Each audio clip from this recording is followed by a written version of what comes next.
like to announce that the Kate Daly Show is marked safe from being called a Russian agent. Today, the show starts now. Agree on anything anymore except for two things: pizza and us. And us. Cruised down, went over to their house. They made us homemade pizza, and it was an amazing time. I sat next to Bono. It was a good day. That is a good day. It was. And her parties are incredible at her house, too. Yeah, she does have good parties, and she makes good pizza as well. She makes great pizza, Wonderful pizza. All right. You really are a genuine fan, and it's amazing. And we've known each other for years. Yeah. You've been to my house. We've had pizza. Girl after my own heart. Do we love a pizza or what? We love a pizza. It's so much fun. He's not just a great vice president. He is a great friend. We've gotten so close in some places in Indiana, they won't serve us pizza anymore.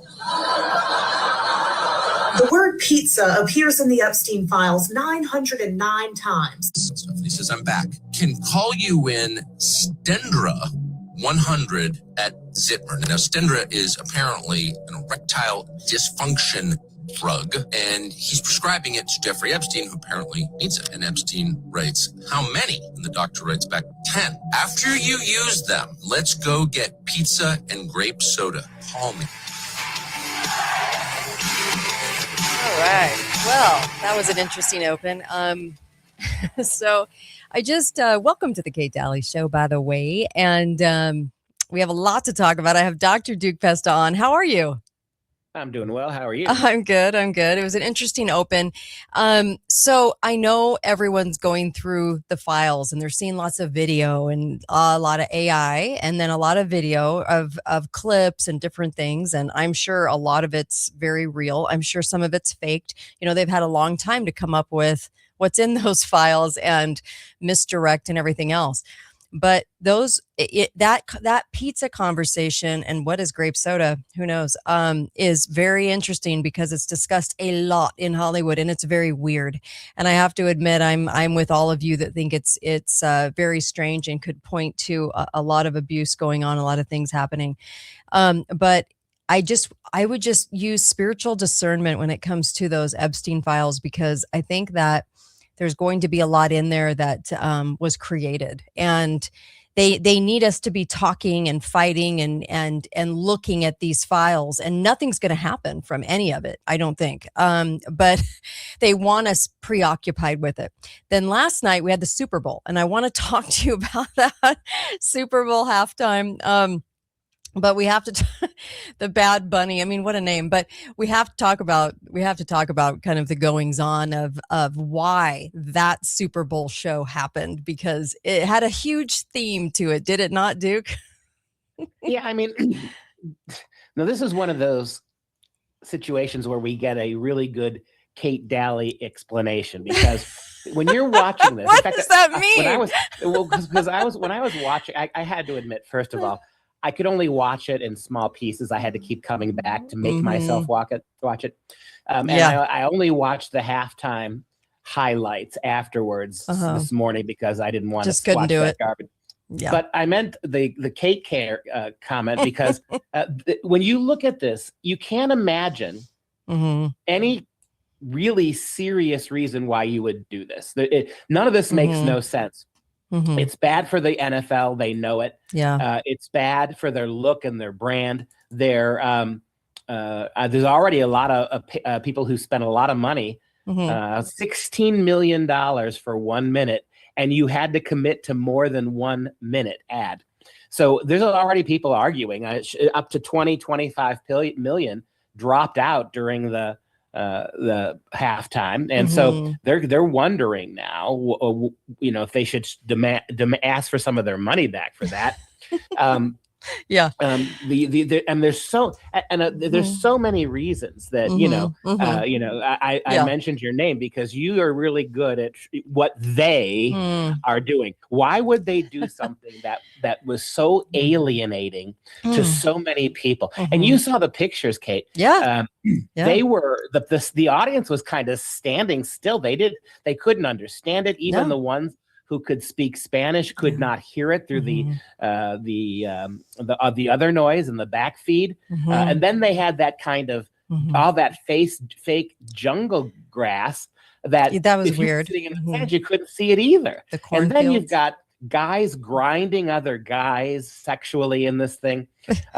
And you know, you've probably seen these people who have translated the lyrics of his songs. Mhm. They're just the stupidest thing you've ever heard. Yeah. I mean, why this guy, right? I mean, Mm. and again, Mhm. 90 only, you know, what is 75, 80% of Americans couldn't Right. understand a word, including, like I said, many people who speak Spanish. So what are they expecting to get out of that? Interesting. So Okay.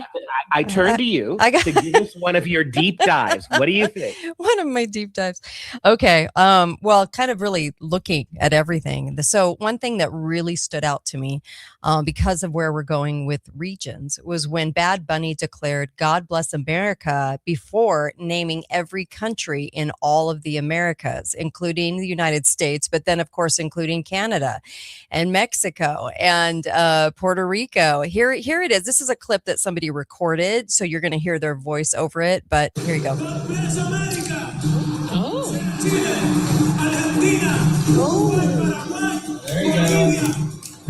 Going through all of them.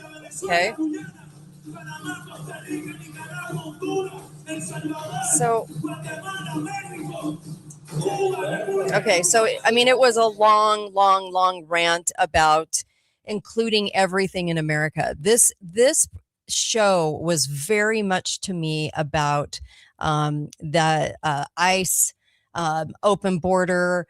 Everybody, let's just have unity. Don't care who's in the country. This is all about love. And he kept saying, you know, love is stronger than hate. Of course, we all hate, you know, that's the reference. So there was a lot of that going on. And when I see somebody with their ode to Mexico and their ode to everyone else except the country they're actually in doing the show, I'm like, wow, it's always interesting. See, Gloria Estefan back in 1992 actually did a show, and it was very, very friendly to South America. Okay. When she did this show, what was kind of interesting about it was there was a bill that had just passed, and we had the movie Green Card. If you guys remember, this was back in the early 90s, and we had the Immigration Act of 1990. And it was a very flexible, numerical kind of allowance for a total of 700,000 people coming into the country that year. And then they also included provisions for family sponsored employment based preferences. And I thought that was kind of an interesting correlation. Okay. And then it seems like sometimes, you know, you've got these weird things. So like this year, we've got this Bad Bunny unity all about, it's like he's really declaring a region of America so that everyone accepts it, but very kind of weird. And then we also have all this ICE stuff going on. You had protesters there, right? And then also there's a bill on the table as well right now to do some things with immigration. So I kind of thought that was interesting. It kind of goes back to 1947 when they did the Gentleman's Agreement. That movie won for Best Picture, and it was a prejudice against Jewish immigrants. 1947, Israel's created 1948. I think we have a lot of media that sort of spurs those, you know, those emotional heartstrings for acceptance. And so that's kind of a different part of this that I wanted to talk about because they do so much with music and film. But this was very much everyone is American in the whole world, and you shouldn't have a problem with anyone here, and basically just allow it, because what they're really trying to do with ICE is, I think they're making it so much more forceful to then get people to go, well, we don't want that, so allow more, you know, let the floodgates open because we just want love and unity. And I know it sounds counterintuitive, but I think that's what they're up to. So you know, there's some thoughts. I would have said that. This Yeah. is a clear globalist intention. Somebody said to me, and it makes some sense, excuse me, that the NFL is desperate to go global. That they see that that expansion inside America is not going to be as big as international. And think about it. You have in Mexico to start with, you have a number of huge soccer facilities that aren't utilized for anything but soccer here and there. And so those could be, standing buildings already. And so there's that. I think that's part of it. And this is going back to Colin Kaepernick, right? Right. I mean, the Washington Post came out and interviewed him yesterday. I think it was yesterday. And they declared, the Washington Post, no wonder, by the way, they're all getting fired, that the most significant player in the Super Bowl yesterday was Colin Kaepernick. Isn't that weird? He hasn't played in 10 years. Yeah. Still, right? Yeah. What's up with that? Interesting. Okay. Well, there's so what I got out of it was they're really pushing for some very communistic ideas in that show. People, I don't think, realized it. They were probably just liking the multicultural. We always go, it's multicultural, how wonderful. I have no problem with being multicultural, except because that's what America is, right? That's what we're made up of. But we still can allow vetting, and we can still, allow these things to happen. And it's actually, good for the country.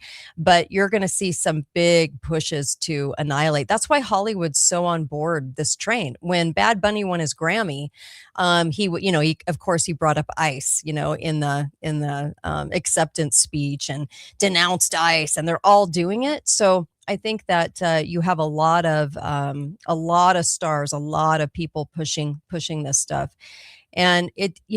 I mean, I can go on and on about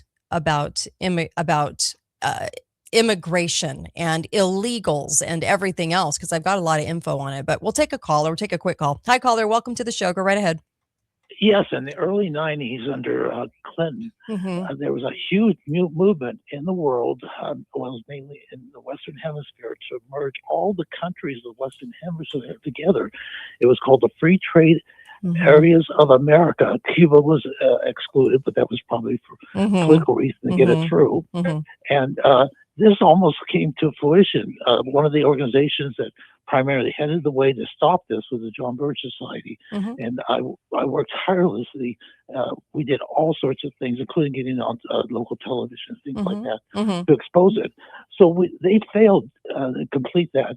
But then Bush came right back with the Security and Prosperity Partnership Treaty. And this was, they thought they bit off too much for the FTAA, so they were merging Canada, Mexico, and the U.S. together, and all three leaders got together in Waco and announced this, and we were able to stop that as well. So this is a big movement to this regionalization to create the Western Hemisphere version of the trilateral, with Europe and Asia, will merge us all together in under one world communist government. Okay. Yeah, thank you. Appreciate the call. Yes, I mean, how could you argue with that? Okay. Yeah, for sure.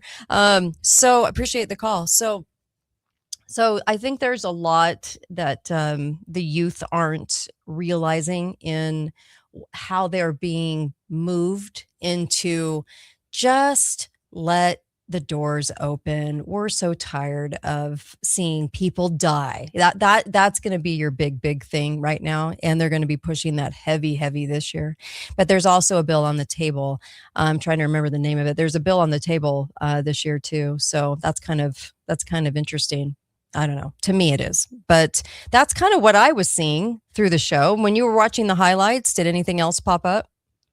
Well, yeah, I think what Mark said is exactly right. I mean, that goes back to what we said. It's globalism, particularly starting in the Western Hemisphere. I think, but the interesting thing is, if you're going to do that, if that's what you're pushing, given that the NFL audience is more conservative, more white male, there's no doubt about it. So why would you try to create this sense of sentimentality for all of the Western Hemisphere, particularly the Latino countries, by having that kind of raunchy nonsense? I mean, I don't know. Here's the thing. Yeah. When I think about Latin culture, I don't think about gay guys. You know, when I think of that, it's machismo, right? Are you kidding me? So you're gonna have a transgender Bad Bunny grinding on and men grinding on each other on a car. This somehow explain to me how this it will fly in actually seriously Catholic South and Central American countries. I just don't see what. I find what's that's the a brilliant end game? point. That's a brilliant point because of the way that they're showcasing it on the national world stage, really. But let's take a caller. But I like your point, though. I mean, you're just like that's your representation of these countries. But if we're in total debauchery, which most of the entertainment business is, then I get it. But let's take a quick call. Hi, caller. Welcome to the show. Go right ahead. Well, hi, Kate. Hi there. Dr. Duke. I took it a different way. Okay.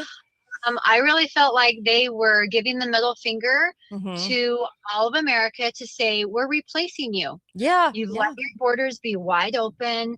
And guess what? The white people are going away. And we are going to be having every other color.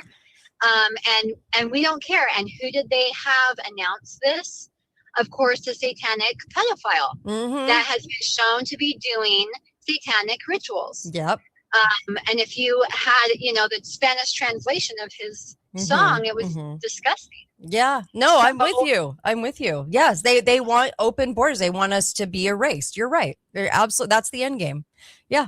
So I don't understand how that was going to broaden their audience when America is their biggest, longest running supporters, but 127 million people tuned into that and then got that slap in the face. Yeah, no, you're right. I think he's just talking about the representation of Latin America, but yes, you're right. I think it was a big, middle finger to America. It truly was, because there wasn't a sense of America. They kept saying that word, but that had nothing to do with what they were showcasing. Right? Had everything to do with kind of telling us, screw you. Well, and the announcer went right along with that, right? Every single time that you turned around, it was how horrible American culture is. Yes. I'm with you on that. Thank you. I love the phone call. Thank you. Yeah, absolutely right. It's when you go back to like the 1700s, our country was created in 1790. A law was passed that was the first to specify who could become a citizen. And it was basically if you lived in the U.S. for 2 years and demonstrated good moral character. Now, we're not going to see much of that these days, but that was sort of the criteria when the country was founded.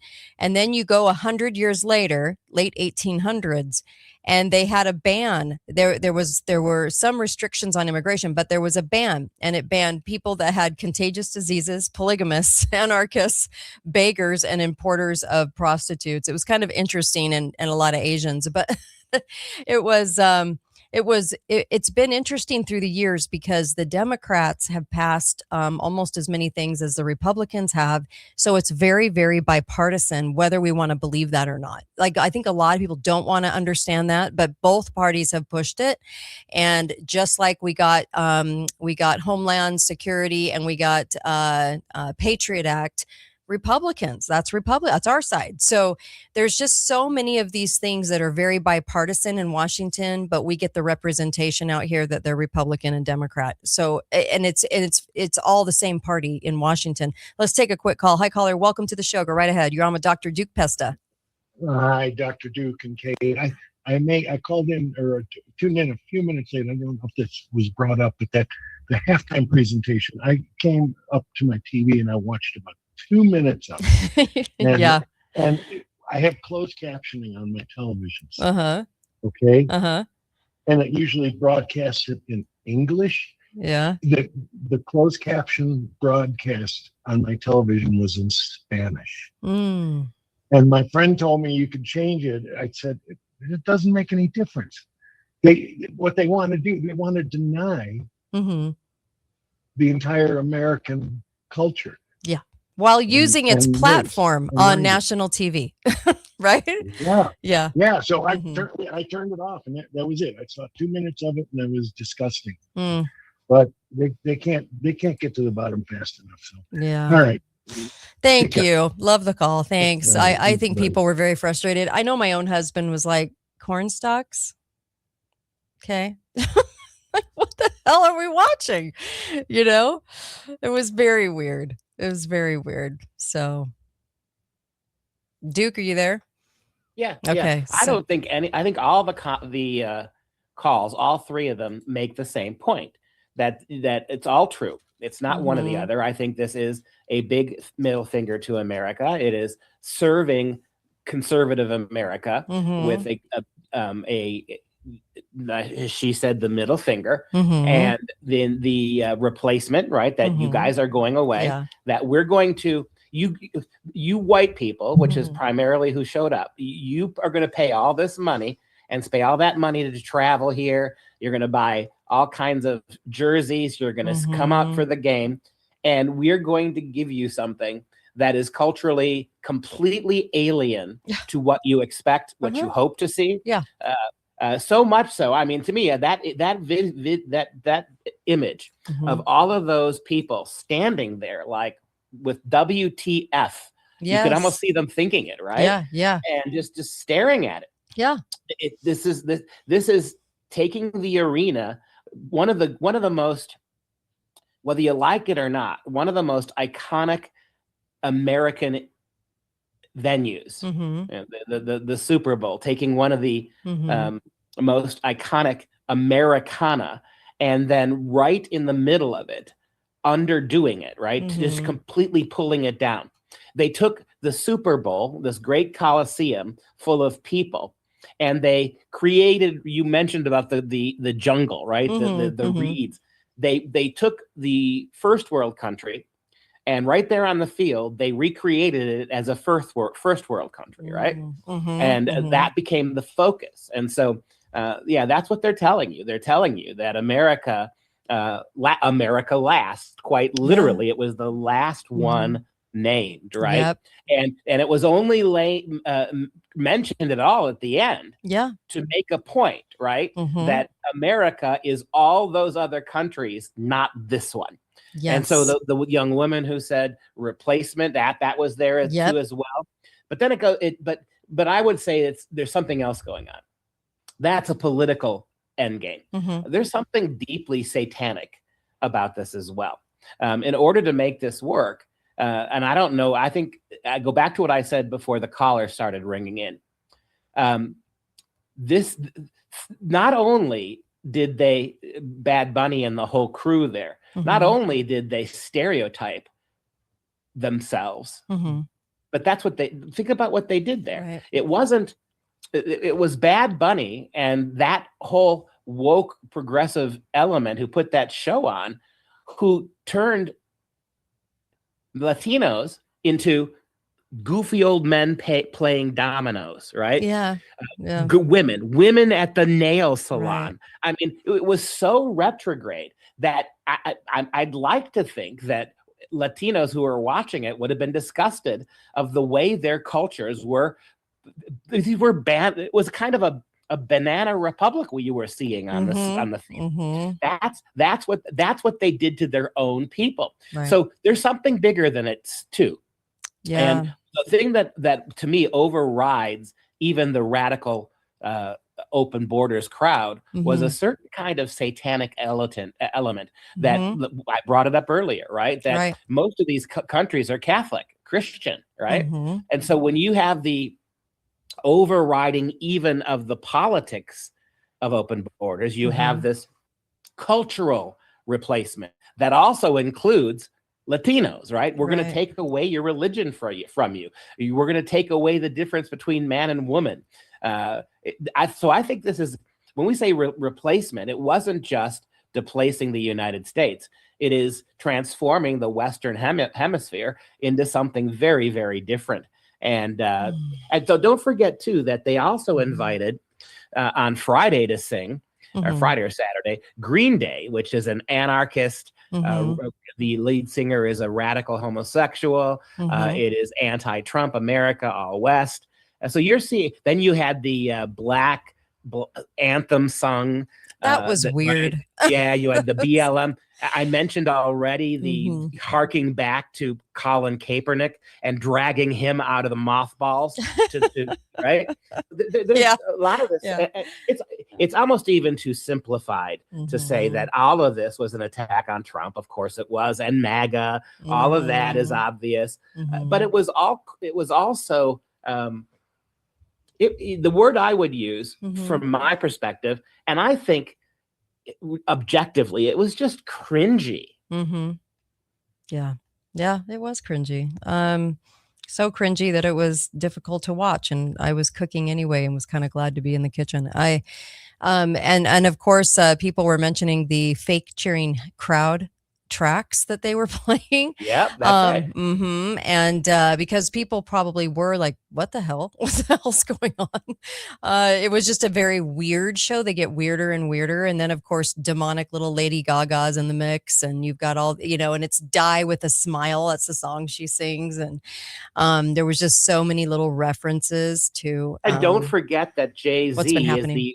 Don't forget that it's Jay-Z and his wife Beyonce who have this contract, I think, for another 7 years to put on the halftime shows. Yeah. And I'm completely convinced that certain aspects of Beyonce's career and the relationship between her and Jay-Z is something demonic. There's something going on there. There's something she's got the witch vibes going on. Yeah, for there's sure. a lot of that stuff going on. So it wasn't just Bad Bunny or Green Day. It was Lady Gaga, who's an occultist, right? And then you've got Jay-Z and Beyonce. I mean, the whole thing is they're trying to normalize it. They're trying to normalize satanic ritual and make it so appealing and call it art. And that just drives my husband and I insane. And and continuously call it art when you can tell it's right in front of our faces how satanic they are. Look at the Grammy Awards. I mean, it's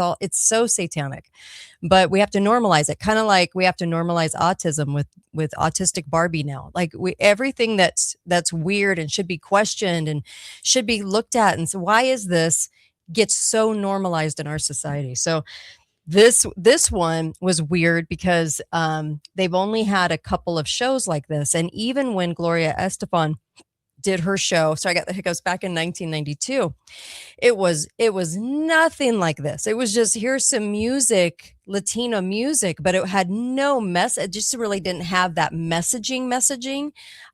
But still, even then, people were like, well, why are we doing that? That's weird. I mean, this is America. It's kind of like you go to Germany and you see a show with Saudi Arabians. It's just like, well, why are we seeing the show in Germany? It doesn't make any sense to most people because they're like, well, isn't this supposed to be about our country? And this is supposed to be entertainment for the people sitting there that just like sports. So what in the world is happening here? So they've turned it into this very messagey, satanic, over and over again, year after year. I remember Lady Gaga's too. Same kind of thing. It's just always pushing the satanic narrative over and over and over in our faces. Not a narrative. I shouldn't say narrative, but reality. Reality. That's what's so gross. And I just wanted to say too about people coming into the country. I don't know if people realize this, but back in 1976, okay, a lot of us remember 76, we only had about 1 million people coming into the country illegally, okay? And that's really what a lot of this is about, is people just kind of flooding over the border. Well, if you go back to 1976, we had about 1 million. They're estimating over about 18.5 million now. Through some of the reporting. So for 2025. And so every year it gets more and more and more and more people flooding over the border unvetted. And each party is not doing anything about it. We're only increasing the numbers. It doesn't matter. It doesn't matter who's in Congress and who's in the Senate. It just keeps growing. And so that's a lot of compounding of the numbers since just 1976. That wasn't that long ago. Do you know what I mean? Like, we're really increasing it and nobody seems to want to do anything about it. Doesn't matter You're what not tribe. saying that 18 million came in last year. They're saying 18 million. They pretty much know 18. Now we know it's more, but 18, I would imagine it's way more than that. But that's what they're saying as far as what their estimate is. I think you slipped. You said in 2025. You didn't mean that. Yeah, in 2025. They're saying 2025. Yeah, really? 18 million. 18.5 million. Mm-hmm. Wow. No, I had not heard that. Yeah. And 2023, it was 14 million. So we're only increasing the numbers no matter what we're doing. So all this talk about Trump having the border sealed is a lie. Pretty much. Like we're not, I don't know if we're not obviously sealing the border, but we are. Is there? It just seems odd to me. And they're saying that under Biden for 4 years, anywhere from 12 to 20 million, right? It's probably more than that. But how did they get 18 million 12 to 14 without people not noticing it this last year? Yeah, that's the golden question, isn't it? Yeah, it is. Yeah. And then of course, so I mean, you've got a lot more coming into that are getting their citizenship other ways. Just ask the Somalis. So you've got a lot of people coming into the country. We're not really doing anything about it. So I don't know that, when people go, we're doing so much, we're restricting. Well, we're not really restricting if you look at the numbers. The numbers just keep going up. So I don't know how much restricting is going on, but I'm hopeful for that, because I think most people that just want open borders do not realize how important it is to vet and to understand why we vetted in the first place and why that was set up. And it was set up to make sure that people could adopt the ideals of America. That was the biggest thing. And good character. You had to have good character. So still to this day, to be a UK citizen, you have to demonstrate good character. Okay. So there's always those rules, but we have that many people coming into the country. We have about 800,000 that come in, that get documented to come in, right? Full citizenship per year. And then on top of that, if you go down to the next country allowing people in, it's Germany, and it's like 1 million people. So 1 million people over there that are trying to gain citizenship. So the numbers are far bigger in the United States. So I guess it doesn't shock me that we are having that kind of Super Bowl extravaganza in unity. Because what I kept hearing about it was, see, we're all unity. It's all about unity. Well, it's all about reforming us into something else. It's not about and just be quiet, shut up, and agree. That's really what it is. It's not about unity. It's about moving us into a different direction. So, and a region, because he very much announced that it's not just America. He's sitting in America doing the show, but it's very much about every other country. So it's not really about America. And America is, like you said, lowest on the totem pole. So. Well, the question is, will Americans turn it off? I mean, we've been told that 25 million, probably even more, closer to 40 when you consider all the difference. They're still tallying what happened up on like X, for instance. Right. That's a big number. I mean, it technically, if they get to 40 million, that's like 1/3 that tuned out. Right. Yeah. But I mean, I tell you, but we should have a conversation about this too. Yeah. I grew up watching football. That was my whole life. When you're a little kid, especially if you're a little boy. Right. I'm at the point where I can't watch it anymore. It is so tedious. I know. And when you watch a regular season game, it's all the timeouts and the commercial ads and all that stuff. Yes. And then when at the Super Bowl, it's just unwatchable. Well, I'm not surprised that the offenses, both teams' offense was terrible. Yeah. I mean, because how can you get any kind of a rhythm when after almost every play there's a stoppage, there's a commercial, and the commercials went on and on, and they with one exception, they weren't even interesting commercials. I mean, I was going to comment on that. Isn't it interesting that now that we have Reels and all of this AI and all of these things that people are hooked on, right, with a short attention span, that the commercials don't matter anymore. Like we used to watch it for the commercials because it was really fun and inventive. And now it's either message pushing, or it just isn't that great because, hey, you got a whole phone to look at while you're watching the Super Bowl full of reels that are probably more exciting than the ads they put out. So it doesn't even matter anymore. Yeah, and that's the thing culturally. I mean, I think I would love to have a survey of the people who attended the game, what they thought about it, what they thought, not the two teams playing, but the effect, the effect of the whole thing. Right. Because I mean, it was unwatchable. The game itself was just boring. Above the rest of it, just boring. Boring. And, yeah. But, you know, and you get to the point with this, and with some of these games, certainly in previous games, the most exciting play is the pass interference for 60 yards. I mean, it's just that whole product, man. I just can't deal with it much anymore. Yes. And now we're paying college kids $600 or $7 million to play college football. That's another. I mean, for a while I retreated to college football. It seemed like it was a little bit more natural. But now with all the money on that, it's just pretty staggering. So, and you know, the NBA has been unwatchable for 12 years now. Yeah. No one really watches much baseball anymore. So I don't know. The whole thing is been taken over. The whole thing's been taken over to appease the people running the shows, just like you mentioned, like the Beyoncés and. Well, you and I have talked many times how that big day sports today is the Roman Colosseum of the past, right? When the Romans would bread and circuses, make everybody compliant and make them manipulatable.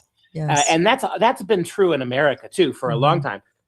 But for the first time, it is obvious that what they were doing is they were manipulating world opinion, not just local, not just America, not just Latin America, but this was a global attempt to manipulate that famous statement, right? Bread and circuses. Yeah. So I should because when I asked the question, how many illegals in the United States in 2025, it was estimated between almost 15 million and over 18.5 million. So that's the number. And I didn't want to make it sound like every year, but that's the number to date right now. Whereas in 1976, we had about 1 million.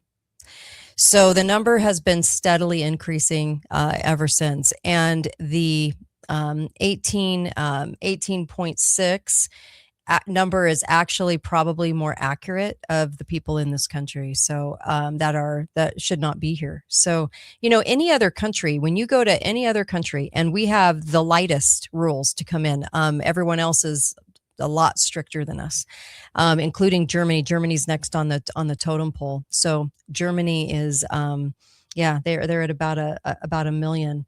It's really weird if you start really looking at the numbers and you start realizing that both parties have been an instrument of this. No one's doing anything about it. So it doesn't seem like it.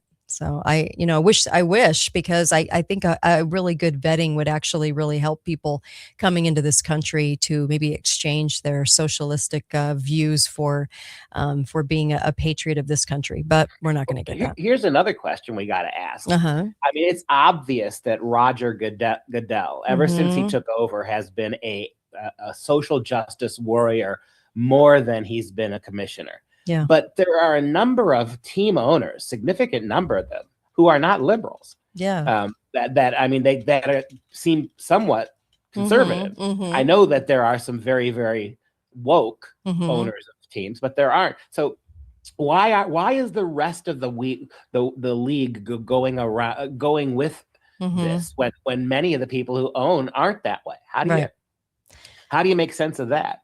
I don't know. I don't know.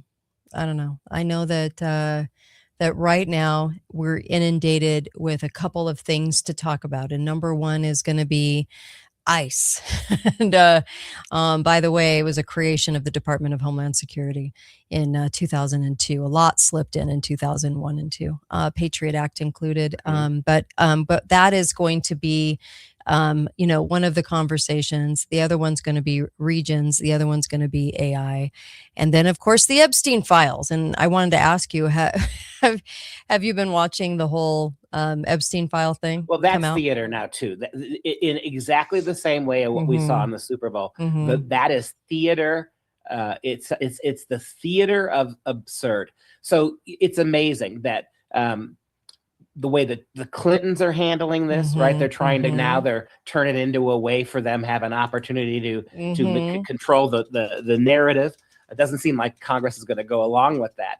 But now every little dribble, every little, anytime a name is mentioned, then it becomes a huge story, especially if it's somebody on the right.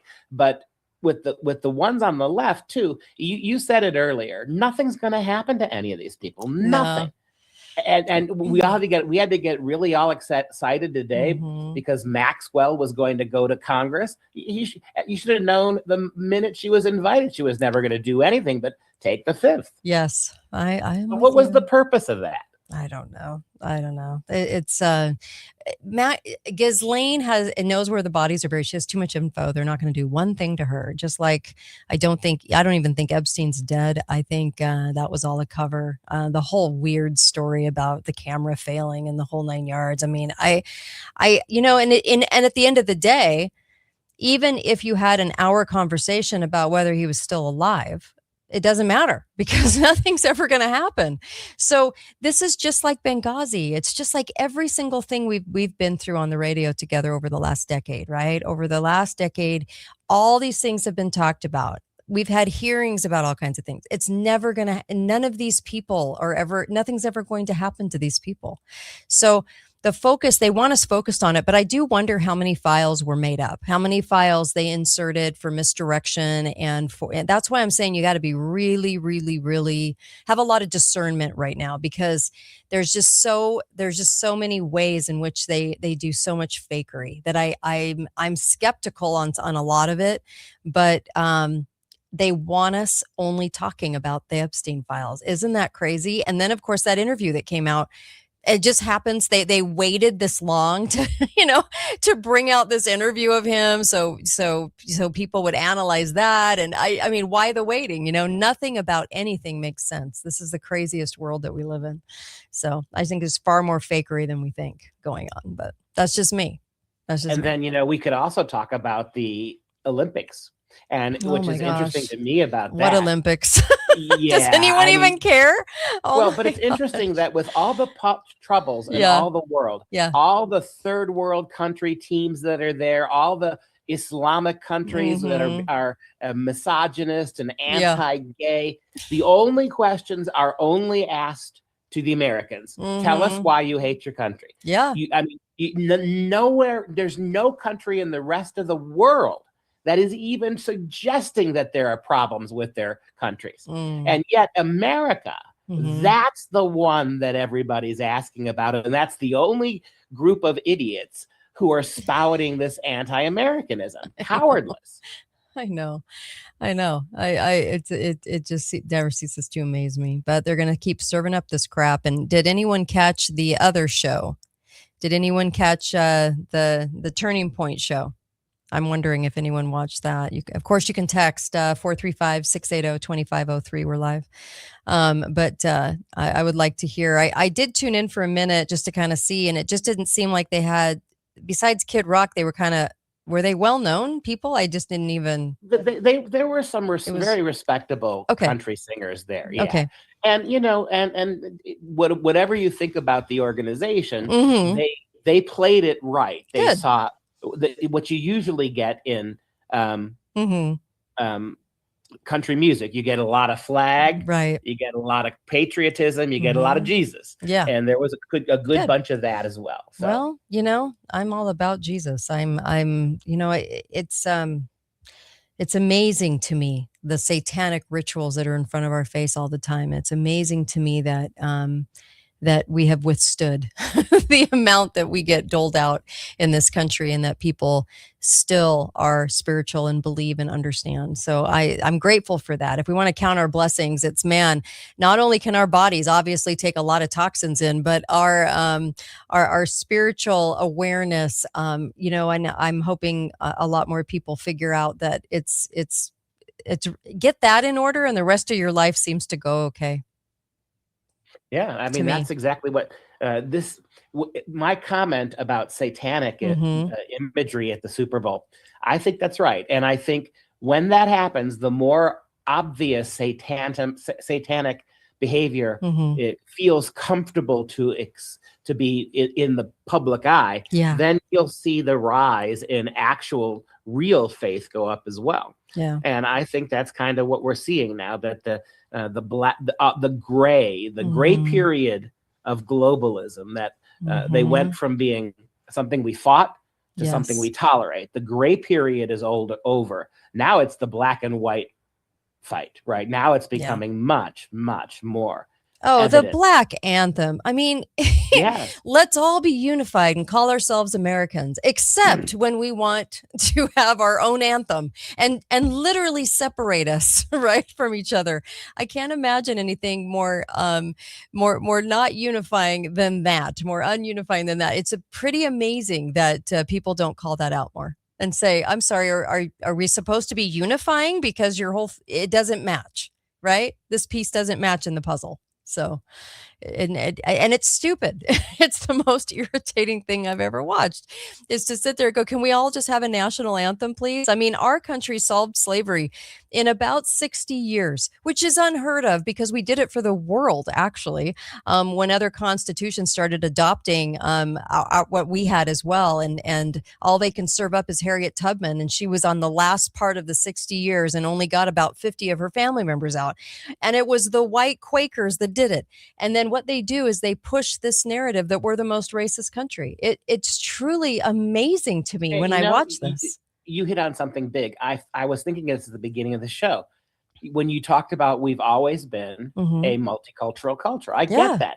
This is the most diverse country in the history of the world.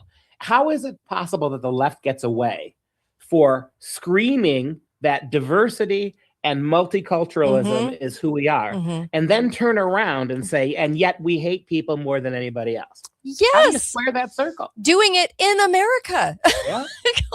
I mean, that's the slap in the face that I think people just can't. That's probably why they're sitting there dumbfounded. You're like, well, you're in America and you're hating on us. Like, what, you're hating on your own platform, basically. So yeah, and then they have that stupid black anthem and then the white anthem, I guess. Is that how they look at it? I look at the anthem as covering all Americans' rear ends. I mean, it's pretty much covering us all. Give it 5 years, there's going to be a gay anthem too to watch. Oh no. Although I guess that was the halftime special, right? Well, maybe if you got guys grinding. I mean, what? I just to watch our entertainment and our movies is so frustrating and so bizarre.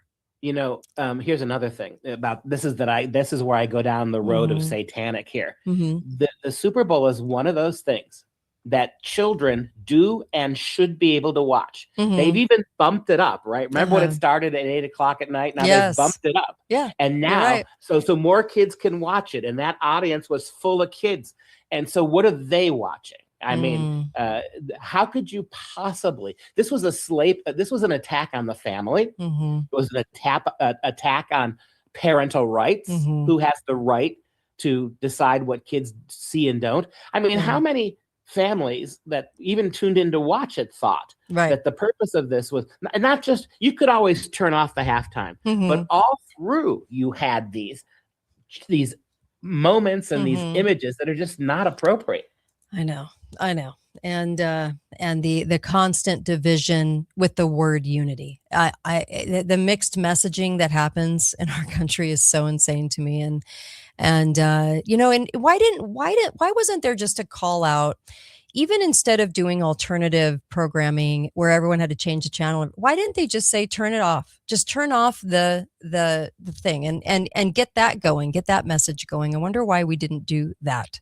it's like everything else. It was the same thing when you and I were talking about Common Core, when they were bringing communist garbage into the schools, and we said, just pull your kids out. Didn't do it, right? It seems to me that the American people get angry, but not angry enough to actually make changes. They want to have their cake and keep it too. They want to be able to be unhappy, but they're not gonna stop using Google. They're not going to stop sending their kids to public schools. They're not going to stop going to these big sporting events where would dry up immediately if all of the Americans who are sick and tired of this kind of messaging stop participating.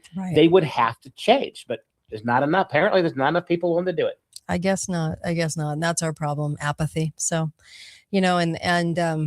we're not going to change it until that finally changes. But you know what? Too many people are going to have to be hit in their pocketbook before that happens, because that's really the only instigator of anything, is hit the pocketbook, and then they finally get interested. So I don't imagine that's that's going to happen.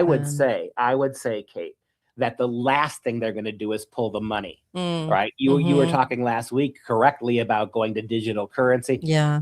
By the time you get to the point that stuff that happens, it'll be too late to change, right? Yeah, for sure. If you're waiting for to start messing with your IRAs and your money and your retirement, and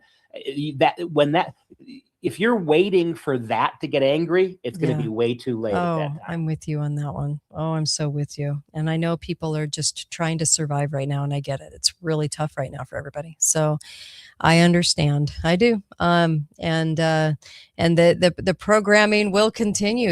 We'll get a huge dose of it at the Oscars, and all of them will be talking about ICE. And it's so interesting to me because no one wants to do a deep dive on ICE and find out why in the world the Department of Homeland Security was created with taking INS and making it into 3 different departments, and then creating ICE specifically for what ICE does. But the conversation has to be about stretching the boundaries of ICE. That's really what it should be about, because that's really what's going on in the country. And the thing is I know we get wrapped up in Republican versus Democrat ways of looking at ICE, but truly we have to watch the reality in the middle that is very much what is being created. And nobody cared when we created the Department of Homeland Security. I didn't see a whole lot of people reacting to that, and we should have.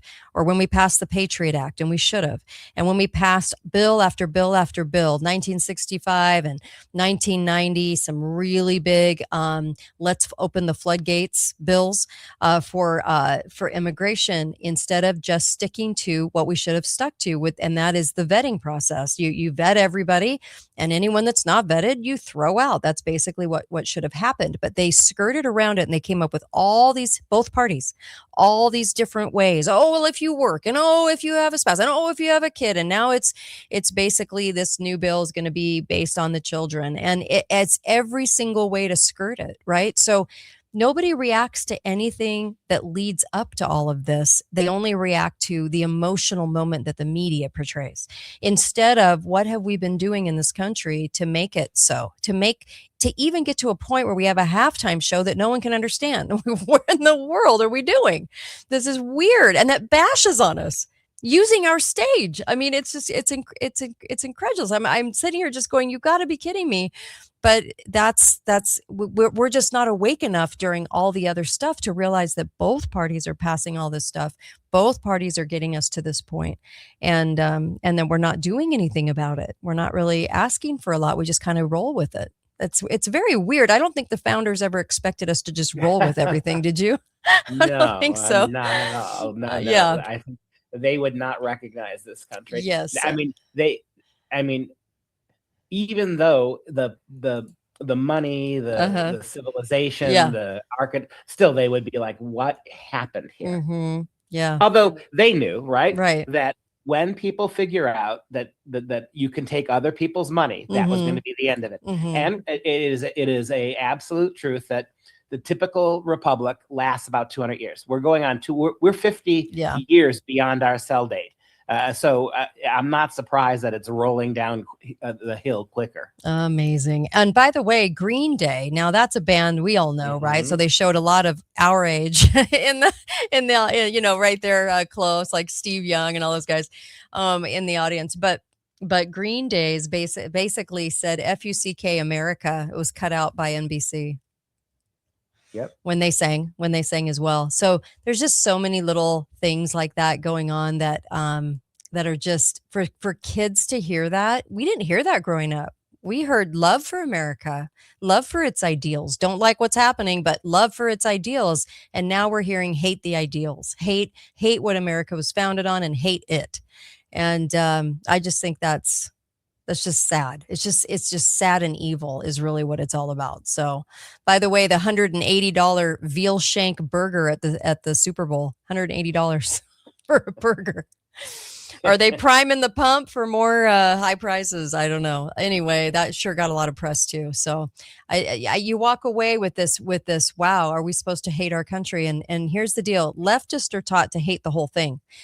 On the right, I would hope that we would understand that it's love what your country was founded on, hate what its own government does to it, because it's the government that's doing it. And then, of course, we have all the brainwashing programs that affect the people watching it all. So we have a lot going on, but you don't hate the whole thing. That's where the leftists go off. You know, we've had so many conversations, you and I, about Columbus Day and about how people are so stupid when it comes to the facts of Columbus and all these different President's Days coming up, right? So there's people are just, well, they're just retarded when it comes to understanding any history and any context. And so they believe whatever the media puts out. And again, it gets them to hate their own country. I can't even imagine. Well, I guess my final hour is up, but yes. my final point is going to be that the scary part of all of this is that it is no longer hidden. They're not pretending anymore. Nope. What's going on in Minneapolis and places like Los Angeles is literally people are waging war on their government, right? That's what this is. And so, and all across these different platforms we've talked about today, it is open season now. Yeah. They've got more than a foothold. They've got more than the camel's face under the tent. They're in now. They're in places in academia, the public school, entertainment, Hollywood, Silicon Valley. They're here. They own the NFL, the NBA. I mean, these things, right? More than half the churches have been undertaken, right? Yeah. They've fallen to the woke ideology. Sadly. Well, I sure appreciate you, Dr. Pesta. I really appreciate all of you for tuning in. I'll be back tomorrow, and same time, same bat channel, same station, and of course, always happy to do this on Mondays with Dr. Duke Pesta. You can catch his show, the Dr. Duke Pesta Show. All you have to do is Google it. It's so simple. But I really appreciate you always being willing to come on and talking about what's the latest, because we've got the Oscars coming, President's Day, which people are just. They just don't have any understanding. It drives me crazy. It's like the slavery thing I was mentioning. Oh my gosh, we should be celebrated for getting rid of world slavery and starting that ball rolling with every kind of people you can imagine, but we don't. We get labeled the racist country, and that will come up on President's Day for sure. And so all these people that kneel and all these people that do all these weird things, I just have no words. I think most Americans are like, what are you doing? So I really appreciate you. Thank you. And of course, be faithful, be fearless, and I'll see you back here tomorrow, same time, live. And appreciate you. Thank you, Dr. Duke.